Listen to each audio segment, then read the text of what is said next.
अध्यक्ष के लिए कुछ बोलने को नहीं रह गया है, क्योंकि आप सारे लोगों ने बड़ी सुंदर तरीके से समाधान कर दिया है। अब कुछ बाकी बचा भी नहीं है। और मैं बस इतना बोलना चाहूँगा, ये मेरा अपना व्यक्तिगत अनुभव है।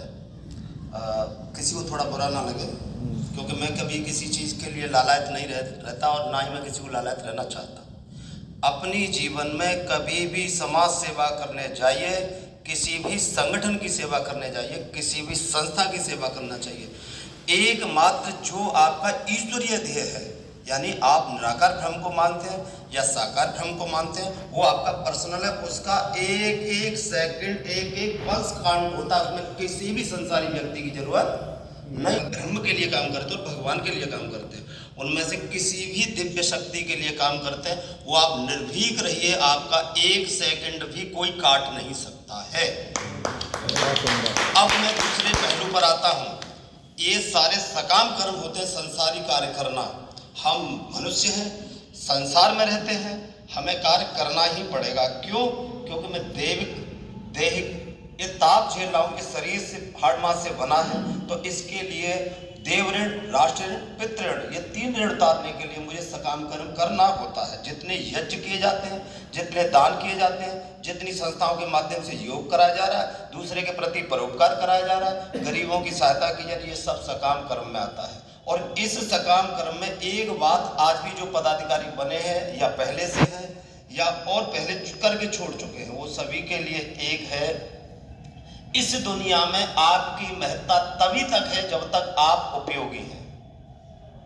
अगर जिस दिन किसी व्यक्ति को लगा कि आप उपयोगी नहीं हैं, आपको वो समाज नकार देता है। तो कभी भी समाज में ये अपेक्षा लेकर के कार्य ना करें कि मेरा बहुत बड़ा यश होगा, मेरा बहुत बड़ा नाम होगा, क्योंकि इस दुनिया में आपको तब तक उपयोग किया जाता है जब तक आप उपयोगी हैं। तो कभी भी किसी संस्था से, किसी भी संगठन से कभी अपेक्षा नहीं पालनी चाहिए, ना पद की पालनी चाहिए, ना यश की पालनी चाहिए, क्योंकि वो आपके साथ तभी तक खड़े हैं जब तक आपके पास में उनके लिए उपयोगिता है, आप उनके लिए कार्य कर रहे हैं। ऊपर बैठने वाला व्यक्ति, नेतृत्व करने वाला व्यक्ति सिर्फ उपयोगिता देखता है, उसके बाद कुछ नहीं देखता। अगर आपको निष्ठापूर्वक कार्य करना है तो उस परम ईश्वर, परम भगवान, परम ब्रह्म के लिए सकाम कर्म भी करना, तो सिर्फ उसके लिए करना जो कल आपको पछतावा ना हो। अगर आप अपने लिए किए, अपने यश के लिए किए, संसार के लिए किए, तो आपको निश्चित उसका पछतावा होगा। बहुत सुंदर। तो जैसे कि संगठन में बहुत सारी चीजें ऐसी हैं, हमारी बहुत सारी समस्या रही, भाई जी ने बहुत अच्छी से चिकित्सा के संबंध में, योग के क्षेत्र में बहुत सारे निराकरण किए। जैसे चिकित्सा का विषय आया, भाई जी ने दिखाया कि हम बहुत सारे लोगों को बोल नहीं पाते, बहुत सारे लोग चिकित्सा के लिए बोलते हैं, और बहुत सारे पीड़ित व्यक्तियों को हम देखते हैं तो उन्हें हरिद्वार भेजने के लिए, इसमें कोई संशय नहीं कि आज पूरे विश्व में सबसे हैवी और सबसे अच्छी, बेशक पैसा ज़्यादा लग रहा हो, क्योंकि आज की दृष्टि से पैसा भी उसमें लाखों की संख्या में खर्च हो जाता, हजारों की संख्या में खर्च हो जाता, लेकिन पतंजलि से उपयोगी चिकित्सा इस समय कहीं पर भी नहीं है वैज्ञानिक तरीके से। तो अगर आपको वहाँ भेजना है, मैं भी अपने लगभग हर माह शायद ही कोई ऐसा होता हो जो 2-4 मरीज उधर ना भेजता हूँ। जैसा भाई ने परिस्थितियाँ रखी कि बहुत सारे लोगों का वेबसाइट पर जाने से फर्जी एप्लीकेशन होता है, पैसा व्यर्थ में चला जाता है। तो हमारा जो भारत स्वाभिमान का ऐप है, उसमें नीचे सारी साइडें दी हैं, वहाँ जाएँ और वहाँ से रजिस्ट्रेशन कराएँ। दूसरा जो नंबर बताया उसमें ही वो नंबर दिए हैं, वहाँ से नंबर लेकर के भी कर सकते हैं।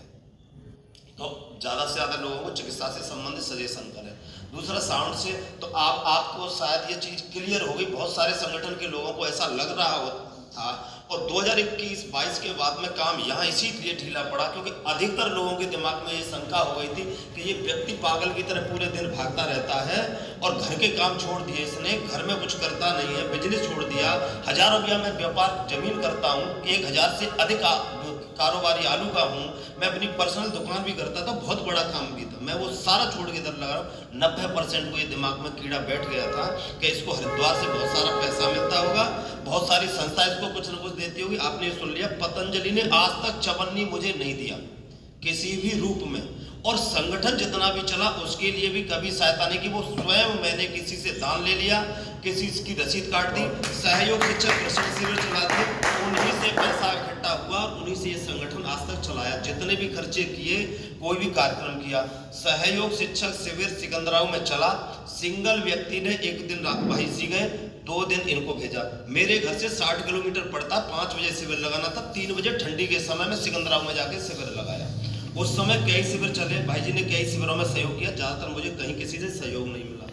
दान देने के लिए आरएसएस को इस हाथ अपनी पतंजलि समिति से 90% नहीं तो कम से कम 70% लोग आरएसएस को दान करते हैं जब उनकी गुरु पूजा होती है। और जब हमारी गुरु पूजा आती है, हमारा रामनवमी आती है, उस दिन कोई पैसा नहीं देता किसी भी चीज तरीके से।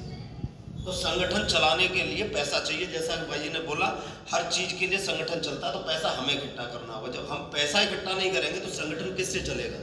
एक व्यक्ति कोई भी पैसा नहीं इकट्ठा कर सकता, कोई भी काम नहीं कर सकता है। और भाई जी ने जैसे यहाँ बोला था कि हमें तो कार्य का उद्देश्य नहीं पता, आप कार्य करने के लिए जज्बा दिखाइए कि क्या कार्य होता है, मैं लेके चलता हूँ। वो कार्य कहाँ कहाँ होता है, सारे पहलू, सारे बिंदु ये बता दिए जाएंगे। ग्राम समितियां कैसे गठित होती हैं, ब्लॉक समितियां कैसे गठित होती हैं, ग्राम समितियों के फार्म कैसे भरे जाते हैं, राज्य के पास नहीं है। और ये कार्य ऐसे ही नहीं रुका, राज्य ने ऑर्डर